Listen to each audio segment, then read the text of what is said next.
the Chinese are able to compartmentalize their economic and their political relationships. So right now in Argentina, President Javier Milei has been very critical of China in his campaign for president, and even while he's been in office, but the economic relationship is still holding up. And even throughout the Trump administration, when it got bad, trade between the US and China actually sustained and went up a little bit. So I think Brazil in many ways is the same way, where the economic and the political relationships operate at two very distinct levels.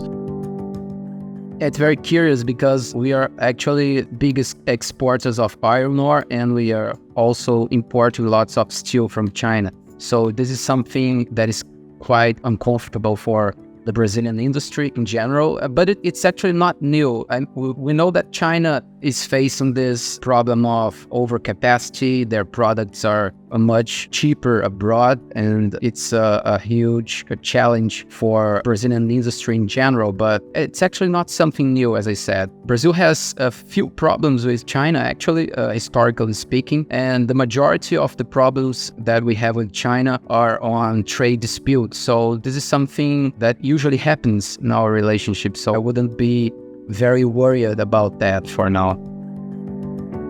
In the car sector, it's not like China pushed out actors like Ford, for example. They left on their own for their own, reasons. They made their own calculations, and then China moved in. And all of that is now happening against this kind of geopoliticized kind of trade dispute. But it is also part of just kind of global north companies just, following shareholder value and deciding that some of these markets are not for them. And then when China does move in, that then has this kind of political kind of fallout among global north governments. So it's a very interesting kind of like split between the different kind of parts of Western influence. The China Global South podcast is supported in part by the Africa-China Reporting Project at Wits University in Johannesburg and by our subscribers. Thank you. If you'd like to subscribe for daily news and exclusive analysis about every aspect of China's engagement in Africa, Asia, and throughout the developing world, go to ChinaGlobalSouth.com/subscribe.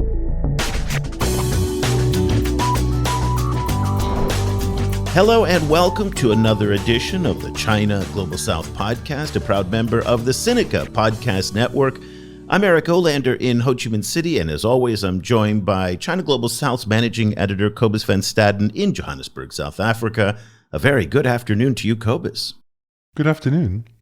Cobus, today we're going to head back down to South America. It's been a while since we've talked about China-South America ties, and we're going to focus specifically on Brazil. And the China-Brazil relationship is one of these stories that is just heating up. But amid all the other things going on in the world today, from the Middle East to Russia to the South China Sea, a lot is happening in Brazil that's just flying under the radar that a lot of people aren't focusing on or talking about. But it's one of those things that as we put together our daily coverage, Brazil just keeps popping up over and over and over again. And we're going to talk today specifically about the trade and the investment relationship. Let me just bring you up to date on some of the numbers, and that'll kind of set our conversation today. Last year, bilateral trade between the two countries was $157 billion, with Brazilian exports accounting for about $104 billion of that. So again, they have a very strong trade relationship with China. This is already this year, we're seeing big jumps. Total bilateral trade is up 33% year on year in January and February to $32 billion. And again, that is all export-driven growth from Brazil to China. And let me just go down now into some of the key categories. And again, these are some of the stories that we're seeing just pop up over and over again. And let's look at corn and soybean in particular.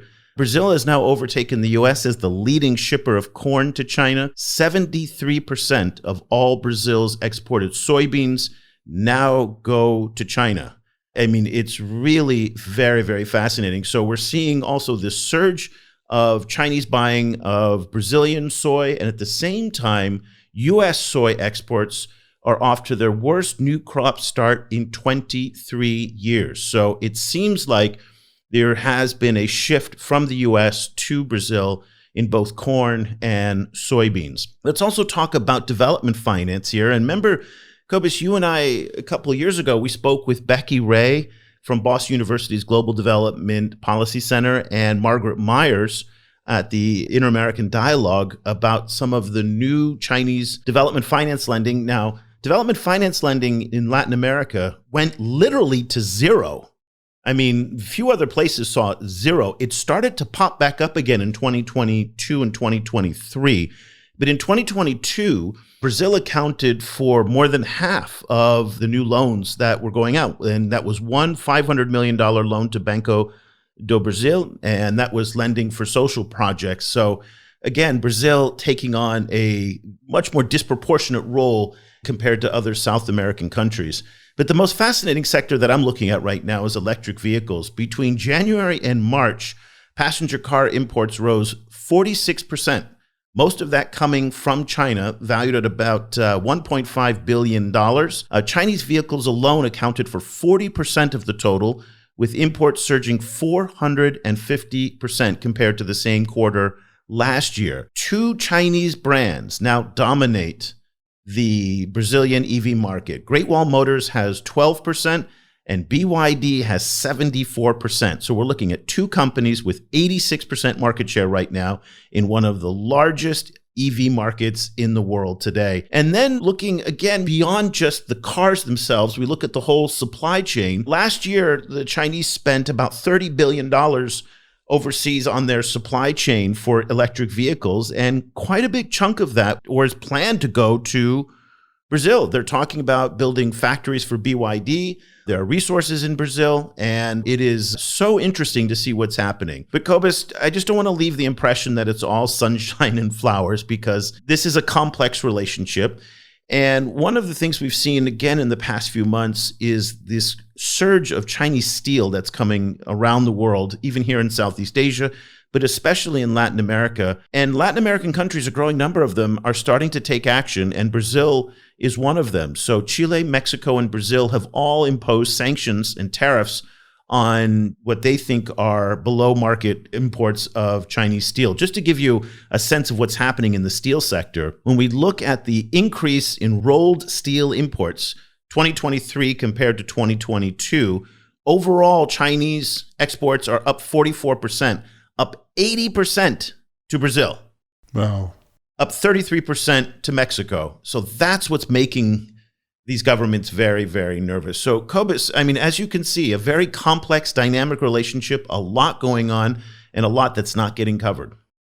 Yes, I mean, as China is pivoting away from traditional trade partners in the global north, as it's kind of exploring the global south more and more to de-risk its relationship with the global north, places like Brazil are emerging as these massive new, very complex kind of spaces for encounters. It's fascinating to hear. And particularly these kind of like South Africa, I believe, has also implemented some form of like measures around cheap steel imports. And it's very interesting to see this kind of dispute developing, kind of like happening in parallel with the kind of electric vehicle and other kind of tariff disputes that's happening in places like Europe at the same time. Brazil is one of these markets like Indonesia and to some extent like South Africa that, as you pointed out, are going to be these markets that are going to absorb a lot of the capacity that was supposed to go into Europe, to Japan, and into the United States. And so we're seeing a number of charts float around social media now that shows Chinese exports and Chinese trade with global South countries exceeding that of those with G7 countries increasingly. And Brazil is going to play a very important role in all that. Well, let's get a perspective from Rio de Janeiro today from Tulio Cariello, who is the Director of Content and Research at the Brazil-China Business Council. He has been studying Brazil-China trade and investment for a long time, and we're just thrilled to have Tulio join us for the first time on the show. Thank you so much for taking time out of your schedule. Thank you, guys. It's an honor to be here with you, Eric and Cobus. I'm a big fan of the show. Thank you so much. We appreciate that you've been listening. And let's start right off reviewing some of the statistics that I kind of went through. Give us your take as somebody who studies Brazil-China economic relations as to what's the moment that we're in right now. Is something fundamentally changing as it appears, or are we just seeing things that we didn't see before? Yeah, I believe the prospects for the Brazil-China trade relation is more of the same, actually. We saw an increase in the exports of some raw materials in the last years, like soybean, iron, iron ore, actually crude oil, beef, and the other products. But we also have new products getting into the Chinese market. Brazilian government had a new markets opened in China recently. So now corn and cotton are actually big products in our basket of exports to China.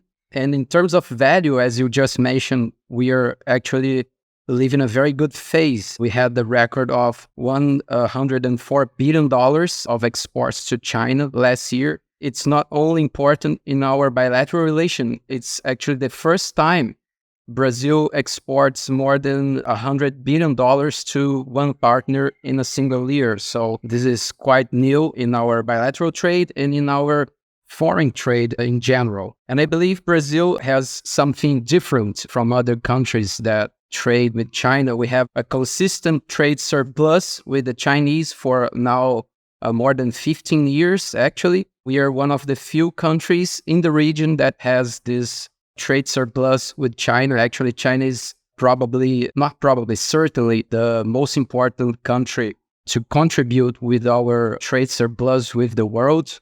So the scenario is very good, actually. But we do have some new stuff coming on. I believe when we talk about the imports from China here in Brazil, they are composed mostly by manufacturing goods, not only final products, but also parts and other material for the Brazilian industry. So as you can see, our trade relation is very uneven. While we sell raw materials, we are buying manufacturing goods.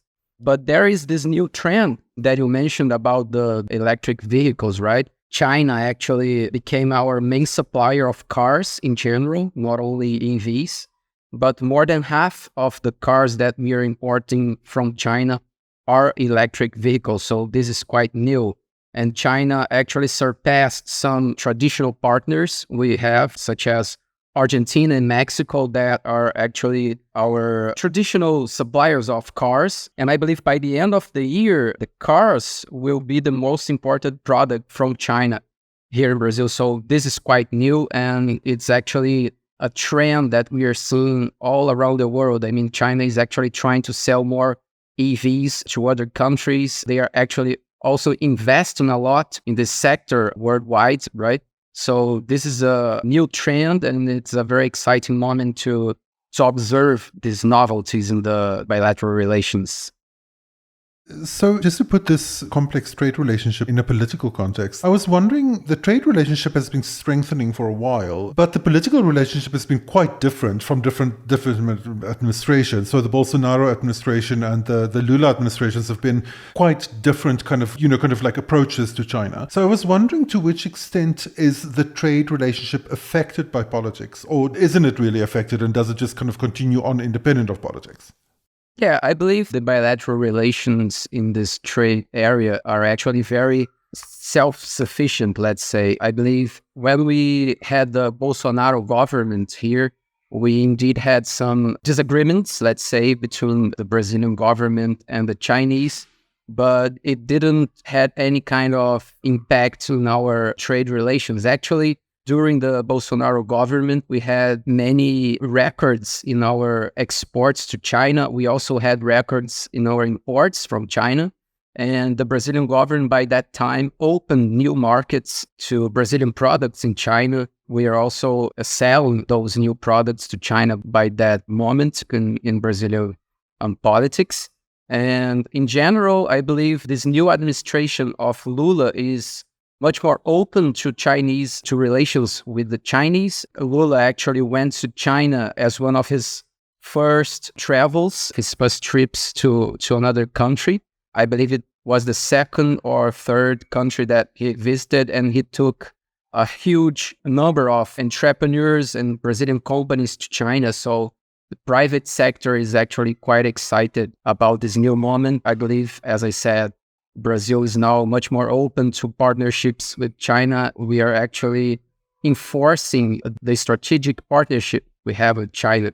So in general, I believe, as my experience shows, we didn't have many negative impacts in our trade relations during the Bolsonaro government, despite the beefs that we had by that time with the Chinese government. Including in the Bolsonaro government, we had a new sector in the Brazilian Ministry of Agriculture that were responsible exclusively for the relationship with China. So that was something we never saw before. And it showed by that time that many sectors of Brazilian government, such as the agricultural sector and commodity sector in general, are actually quite interested in keeping a strategic partnership with China. In Cobus, just if you recall, the Chinese are able to compartmentalize their economic and their political relationships. So right now in Argentina, President Javier Milei has been very critical of China in his campaign for president, and even while he's been in office, but the economic relationship is still holding up. And even throughout the Trump administration, when it got bad, trade between the U.S. and China actually sustained and went up a little bit. So I think Brazil in many ways is the same way, where the economic and the political relationships operate at two very distinct levels. Tulio, I talked about corn and soybeans, and it looks like there's a lot of movement here. It does appear that the Chinese are shifting their purchases from the United States to Brazil. Brazil is one of the few countries that can produce at the volume that the Chinese need and can displace the United States. Help us understand how you see these shifts going on. Do you think there's a political motivation behind it, or are there economic reasons for the increase in corn and soy buys from the Brazilians and the decrease from the United States? Yeah, I believe this shift actually began by the trade war in the beginning of Trump administration. And Brazil actually surfed very good wave, let's say, because of this shift, right? So exported more soybean to China by that time because of the trade dispute between the US and China. And we also benefited from the dispute between some other countries with China, such as Australia. They had problems with exporting beef to China, for example. So the Brazilian exports of beef to China also increased by that time. But I believe this is quite a dangerous situation in the long term, because Brazil shouldn't rely too much on China. We know that China are actually looking for other suppliers in other countries like Africa, South America, even Southeast Asia in some aspects. So at the same time, China is also increasing their agricultural output domestically, which means that in the long term, they will probably be less dependent on the Brazilian exports. I mean, of course, China is a big market. The Chinese are consuming more and more agricultural products. And this is a very bright scenario for Brazilian raw material exporters. But on the other hand, we also should have a strategy, a national strategy towards China, because we know that they are actually trying to get more self-sufficient in the production of goods like meats in general, like pork and poultry. We know that China is a big importer of meats in general, but they are almost self-sufficient in the production of pork and poultry, for example. So the amount of imports of those products from Brazil is actually a small part of the Chinese consumption in the end of the day. So Brazil should also try to find other markets abroad, for example, in Southeast Asia, also in Africa. So we must have caution when we talk about this dependency on China, because they are actually trying to rely less on few countries. Of course, Brazil, as you mentioned, is one of the few countries in the world that could have an output that could supply the Chinese demand. Argentina is another country as well, just mentioned their relationship with China. But in general, I believe this is a situation we should think about as a long-term strategy to avoid this kind of trap concerning the dependence on the Chinese. But when you talk to Brazilian companies about this, of course they may say, yes, you're right, Tulio, I know I should, but the money is so good right now. And it's hard to pull away from that. Do you get the sense that they're actually taking your advice, or they'll say, you know what, I'll worry about that later, but for now, I'm going to take the checks and I'm going to cash them? Yeah, well, I believe for now, they are still very comfortable with the situation, because there is no prospect of China importing less of the raw materials we are selling. But I know that some companies, especially in the agribusiness sector, are actually trying to look for other markets abroad. So they are also investing in Africa and Southeast Asia, as I mentioned. But this is something for the long term. I believe for now, they're just quite comfortable with this situation, but they know that they should depend less on China, and they are actually, I believe, doing their homework, trying to find other markets to their products abroad because of the prospects of China becoming less reliant on so few partners concerning the supply of raw materials. Eric mentioned the trade dispute around steel. I wonder if you could tell us a little bit more about that. Like, what were some of the circumstances that triggered it, and how do you think it's going to play out? It's very curious because we are actually biggest exporters of iron ore, and we are also importing lots of steel from China. So this is something that is quite uncomfortable for the Brazilian industry in general, but it's actually not new. And we know that China is facing this problem of overcapacity. Their products are much cheaper abroad, and it's a huge challenge for Brazilian industry in general, but it's actually not something new, as I said. Brazil has a few problems with China, actually, historically speaking, and the majority of the problems that we have with China are on trade disputes. So this is something that usually happens in our relationship, so I wouldn't be very worried about that for now. So the United States has put 100% tariffs on Chinese imported electric vehicles. And I imagine that they probably have approached the Brazilians to say, aren't you also concerned about a flood of subsidized Chinese vehicles coming in to displace some of the manufacturing that takes place in Brazil? Do they not have the same concerns as the Americans and Europeans? Or is this a case of, if you want to sell us subsidized cars at a discount, great, bring it on? Well, actually, Brazil, the automobile industry here is quite protective concerning foreign cars that are arriving here. And Brazil is actually putting some tariffs in the electric vehicles from other countries too. And I believe this is one of the reasons that explain this huge amount of Chinese cars that are arriving here. They were actually trying to sell more cars to Brazil before the tariffs were on. So in the long term... And these are going to be graduated tariffs, right? So year 1, year 2, year 3, year 4, they steadily go up. Is that correct?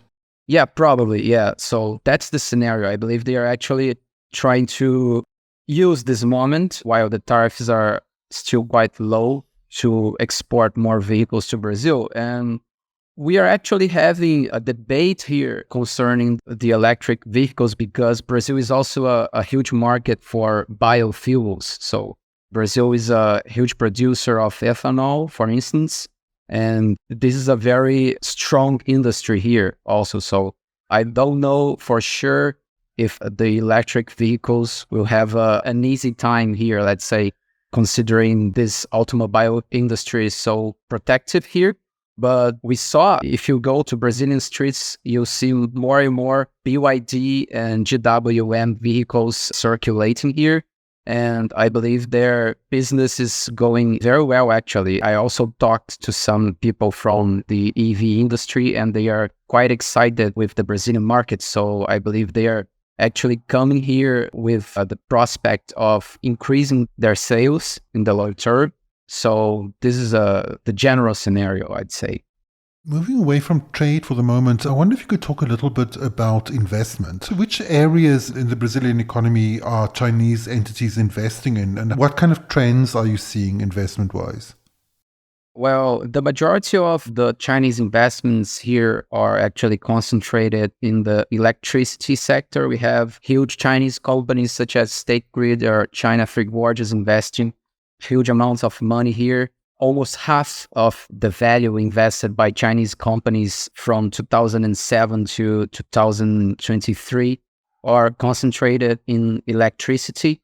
And Brazil is actually a quite important market for some of those companies abroad too. Like about half of the investments of State Grid and China Free Gorges abroad are concentrated here in Brazil. But we also have many investments in the manufacturing industry. We have Chinese car makers. We have also Chinese companies producing machinery, electronics, home appliances, and so on. But there is also this new trend. I see that the Chinese are more and more interested in investing in the IT sector in the last years, especially 2021 and 2022. We saw a surge of investments in the information technology sector. We have companies like Tencent, Didi, that are huge Chinese companies investing in Brazilian startups, including fintechs, food techs, and so on.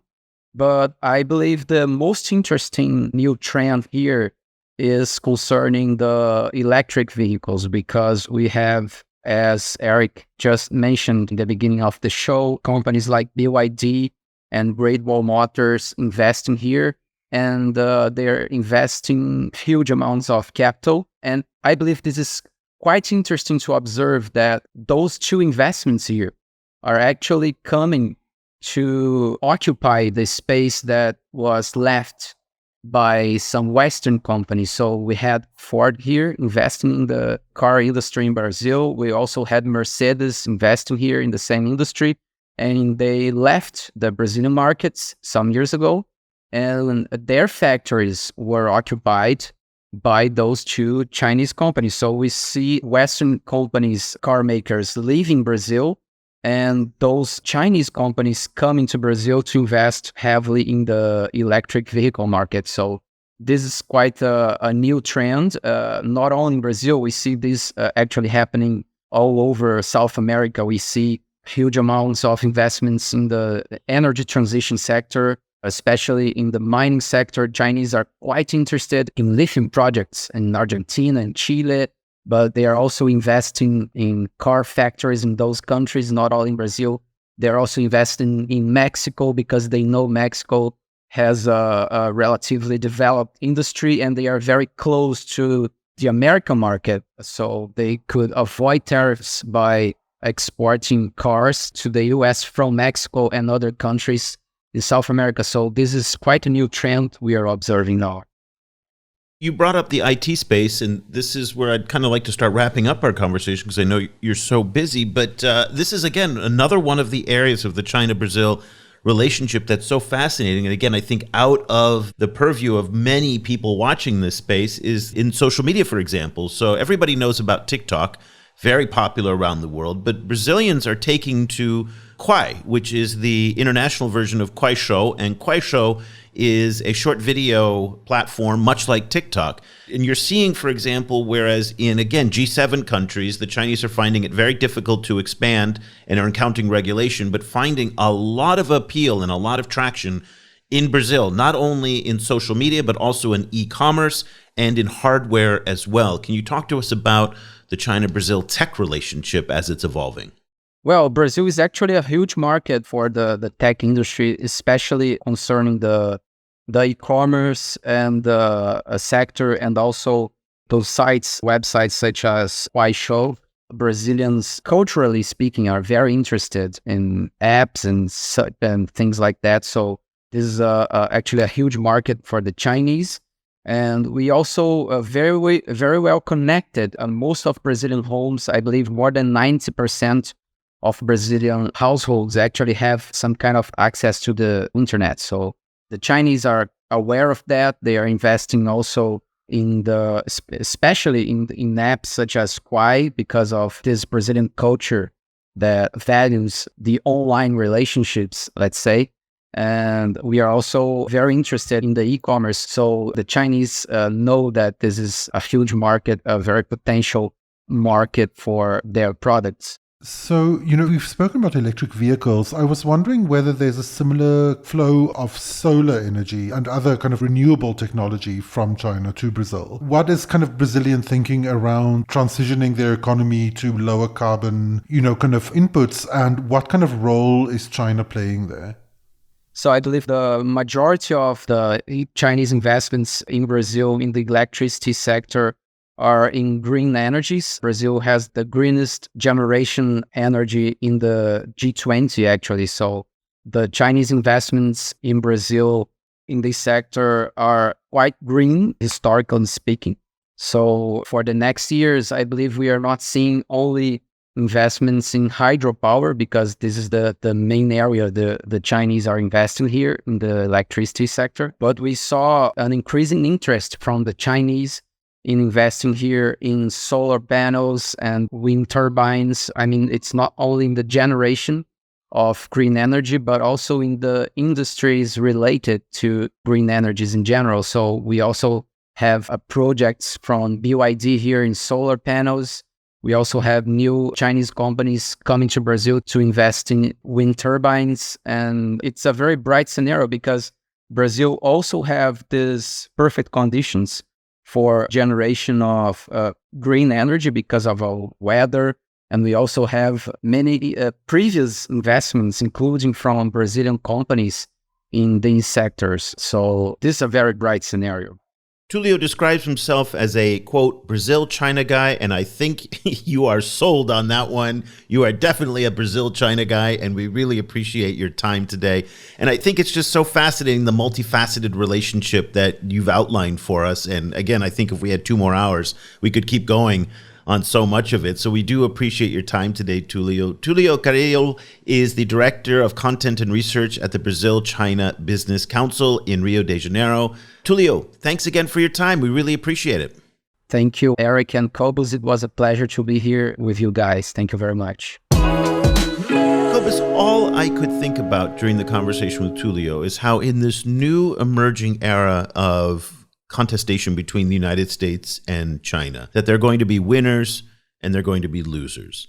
I'm in a country here in Vietnam that is going to be one of the winning countries. It's going to benefit from the outsourcing and the de-risking and the China Plus One movement. Brazil is another country that is obviously benefiting as the Chinese move their buying of agricultural products and their investments in tech. And as they get shut out of the U.S. and as the U.S. and China decouple, a lot of that is going to big global South markets like Indonesia and like Brazil. I see South Africa potentially as being well poised to also benefit, although it doesn't seem like they're going to benefit anywhere near as much as what the Brazilians are doing, in part because South Africa seems to have a very similar profile, albeit at a much smaller scale than Brazil. It has a lot of exports to China, a lot of raw materials, got an industrial base that's there. So interesting to see this in the context of winners and losers in the great competition. Definitely. I think countries like South Africa and other African countries should also look to Brazil, I think, in terms of how to plan and pivot around how these changes are going. You know, Brazil obviously made a bunch of smart choices, like, for example, investing in green energy early on. But at the same time, like, it's also shifting, you know, as these winds are changing. And it's very interesting to see how these kind of areas are developing. How can I say, like, are these kind of like commercial, co-created kind of commercial spaces are developing around e-vehicles, for example. Another one that we didn't get a chance to talk about is around Chinese fast fashion. You know, so Shein, for example, is doing a lot of work in Brazil and is manufacturing in Brazil and then shopping, you know, kind of like exporting to other South American countries, you know, from there and so on. So it's really interesting to see how rapidly all of this is developing. Yeah, and it's also, again, a major point of concern for people like Senator Marco Rubio from Florida, who see Brazil and Mexico really leaning into their trade relationships with China. And the United States still, when you talk to policymakers and a lot of folks in Washington, although it's not official policy that the Monroe Doctrine exists, they still believe this idea that the Chinese and communist powers should not be active in the Western Hemisphere. And so you hear, remember General Laura Richardson, who is the head of Southcom, she's continually going on about Chinese encroachment in South America and Latin America. And this is, I guess, Brazil in many ways is the epicenter of this because of the breadth of the economic relationship that's unfolding there. Yeah, I guess from a South American perspective that the US involvement in that region has been a complicated one in different times, you know. So I guess, you know, that it will be very interesting to hear more about how that conversation happens between South America and North America around these issues, because I think they looked at both Chinese involvement and the historical legacy of US involvement quite differently, I think. But this is the same issues that come up in the Africa relationship. And of course, last week, Kenyan President William Ruto was in Washington trying to balance these relationships between the U.S. and China. When Lula went to Washington, the key question is, great, We want you to come. What do you have to offer? Are you going to bring more investment? Are you going to bring tech? Are you going to buy more of our goods? And it's the same answers they give to Africans. Yes, we want to, but. And the but is that the United States government doesn't have the ability to mobilize its private sector the same way that the Chinese do, for all sorts of different reasons. And so, again, we have this same issue of neglect in the policy. So a lot of South American, Latin American countries complain that the United States is just not focused enough on their region. The same as what we hear about in Africa. China's taking full advantage of this, as we can see in Brazil. And the Brazilians, like a lot of countries, are not going to sit and wait around for the Europeans and the Americans to get their act together. If the Chinese have cash on the table, want to do business, okay, let's do it. As Tulio was also pointing out, like, for example, in the car sector, it's not like China pushed out actors like Ford, for example. They left on their own for their own, reasons. They made their own calculations. And then China moved in. And all of that is now happening against this kind of geopoliticized kind of trade dispute. But it is also part of just kind of global north companies just, following shareholder value and deciding that some of these markets are not for them. And then when China does move in, that then has this kind of political kind of fallout among global north governments. So it's a very interesting kind of like split between the different kind of parts of Western influence. Let's turn the page a little bit and look at some of the other issues that made some news recently. And I want to bring up the situation in New Caledonia. And it's a topic that you and I have been talking about for a couple of weeks now, since unrest unfolded and broke out there in the French territory in the South Pacific. What makes this interesting, and I wrote a column for this for our subscribers about how I spent a weekend, and I don't recommend you do this, I spent a weekend watching French media coverage. And what is so fascinating is a lot of it is influenced by right-wing narratives in France, but at the same time, it was also popping up in much more mainstream channels as well about this idea that the Chinese are behind the unrest. Why? Because New Caledonia is home to the world's third largest reserves of nickel. Nickel, of course, is a key ingredient to manufacture battery metals. And I thought that was so fascinating because it felt like French society wanted to deflect the responsibility for what it is to be a colonial power in the 21st century, and again, not accept the fact that the parliamentary moves that they introduced in order to give voting rights to French expatriates who've been in New Caledonia for more than 10 years, the right to vote, which would then dilute the 40% of the indigenous population. They don't see that as a problem. And instead, you saw right-wing commentators in France on channels like CNews, and even again on France Inter and France Info, you started to see some of this narrative pop up that it's not us, it's the Chinese. And I just find this just remarkably ironic that French expatriates in New Caledonia are complaining about democracy in what's effectively a colonial territory. And the Chinese, as far as I could see, have nothing to do with this. Yeah, and I mean, of course, it all happens against the background of huge deposits of nickel, so I think we really are seeing the early movements of a form of neocolonial project, or at least some of the kind of discourse being kind of like put in place to justify new forms of colonialism for kind of green reasons, and of course, kind of this is, one should be careful not to overread this, and not to kind of to overinterpret it. But at the same time, it was notable, I think. But it's also, I was laughing a little bit when you mentioned that, because, if there's one thing that West Africa taught us is you don't need Chinese influence to hate the French. Like the experience of French colonialism is enough. Like that, like the French take care of that themselves. They don't need help. So it's all very funny to see.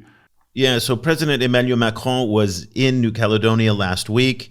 He's trying to calm things down. But again, this becomes geopolitical here because, as Cobus pointed out, these nickel supplies are critical. The West is finding it much more difficult than I think they anticipated to find EV battery metal supply chains that aren't touched by the Chinese.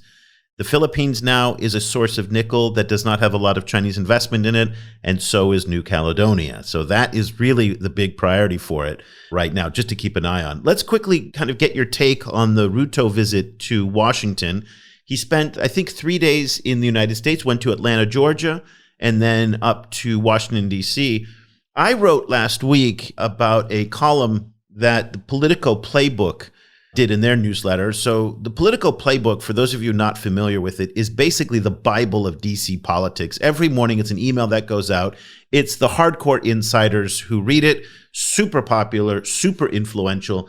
And Cobus, let me read you a line that they had. They said, Ruto will be looking for development aid and help dealing with Kenya's foreign debts, much of it owed at crushingly high interest rates to China. And the point that I made up, which was, that I made in my response to this, and I called them out on X on this, was that's just BS. I mean, and again, a basic Google search would tell you what's going on here. In fact, the same day that came out, Business Daily, which is one of Kenya's largest newspapers, came out with new bilateral loan information that showed that not only are the Chinese no longer the top bilateral creditor to Kenya, but the Japanese, the French, and the Germans are now all ahead of the Chinese in terms of bilateral loans.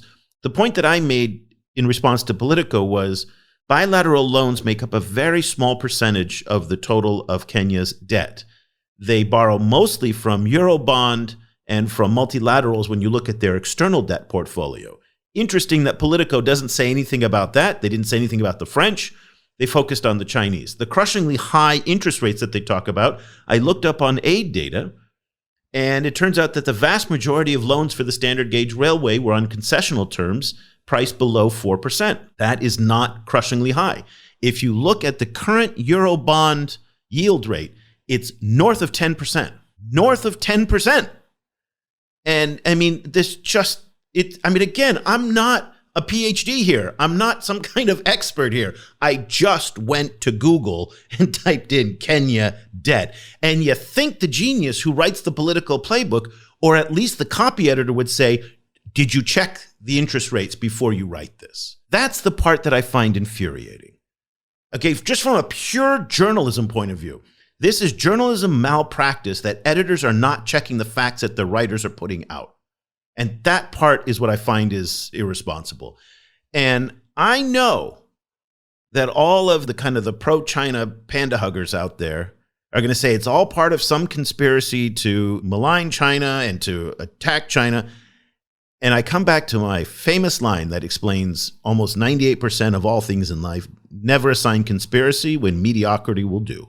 And in this case, I think it's mediocrity. But what's happened in Washington today is that they've accepted this conventional knowledge, okay, this conventional wisdom that they think is correct on the debt trap and on crushingly high interest rates and things like that. And they don't ask any subsequent questions. And I think that's just bizarre to me.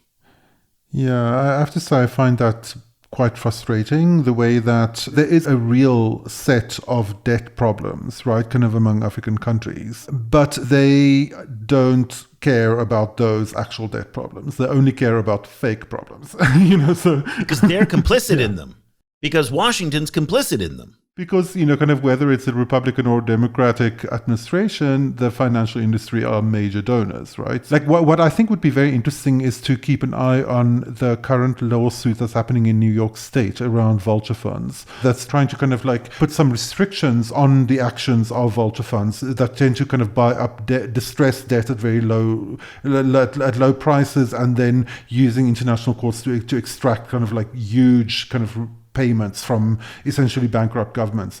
So, I think there is actually where some of that action is, but the refusal to discuss the real issues, kind of involved, and the real complicity of mostly businesses that are located in New York, London, and Frankfurt, to not even mention the complicity of them in this problem is part of the problem, I think. This is not good for the global south. So just to bring everybody up to date, and we've mentioned this a couple of years ago and it fell off the radar, but it's back now. There is a bill making its way through the New York State Assembly called the Sovereign Debt Stability Act. And the reason why this is very important is because the state of New York has jurisdiction over Wall Street. And that's what makes this so important. And so I wrote last week, I said, what should William Ruto talk to Biden about? And Biden pressuring the financial services industry and the state of New York legislature to pass this bill would be something that would help countries like Kenya, because what it does is it gives the hedge funds, the mutual funds, much more flexibility to negotiate debt restructurings than they currently can right now. The financial services industry, I think, is opposed to this bill, but this is what's in the benefit of people like William Ruto. And I really hope that this is on the agenda for them, not only during these presidential visits, but also ongoing, because as you pointed out, this is where the action is with Wall Street and the city in London. And again, the Chinese are less than 18% of Africa's total debt, with a third of that going to Angola. The reason I sound so annoyed right now is not because I think that Chinese debt is problem-free. As Cobus, you and I have pointed out many times over the years, there are a lot of problems with the Chinese and how they lend in Africa. The opacity, the insistence on repayment, the escrow accounts, so many different things. But the fact is, though, is that singling out the Chinese to the exclusion of Western, New York, London-based creditors who are, again, vultures, as you pointed out.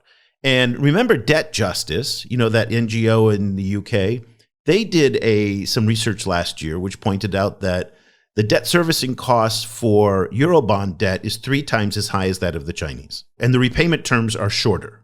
So it's not a surprise that African countries want to borrow from China. Kind of like one can see why they would want to. Kind of like, even though it's frequently extremely problematic and, kind of doesn't necessarily have such great consequences, but they just face such a kind of a constrained landscape and so few options. And, the fact that from Treasury Secretary Janet Yellen on down, no one in the Western system is even coming close to acknowledging this reality, except for people in the NGO sector and some academics, kind of like is really notable, considering how often they talk about Chinese lending, So it's really funny to see. You and I last year had the opportunity to meet with a very senior Chinese think tank policy official. And in the discussion, I brought this issue up. And I said that China would be well served to show some grace. And I think that's the right word, some grace towards Kenya to restructure the China Exim debt. Let's not forget that Uhuru Kenyatta and William Ruto have gone to Beijing, have pleaded with the China Exim Bank to restructure the loans. They saying, we don't want to cancel the loans. We know you guys don't do that. What we want to do is we want to push the repayments down the road to get us out of this current mess that we're in. And the China Exim Bank at every turn has refused. That, to me, is unconscionable. Again, that they're not showing any grace, that given the difficulties that the Kenyan society is going through economically right now with rising debts and a depreciating currency. That's the vulnerability that I think the Chinese have, but attack them with good information as opposed to this BS that Politico was putting forward. And by the way, Reuters, interestingly enough, put some of this stuff out too. We saw it was a tough week if you're in this China-Africa debt space looking at the quality of information that was flowing through the media ecosystem. It's just so exasperating that nobody's just taking any time to do a simple Google search. So anyway, I'll calm down here a little bit, but it's just so frustrating that year after year after year, we're not getting better on this. So I don't know, maybe more people need to listen to our show. Okay, Cobus, let's leave the conversation there. If you would like to be a smart consumer of news and not repeat kind of old trodden tropes, then you should sign up for the China Global South Project. Your support is what keeps us going. I'll be honest with you, we're like every media company, and I say this now at the end of every show, we're hanging on by a thread. And again, everybody's hanging on by a thread, but it's not going to take much for us to go away.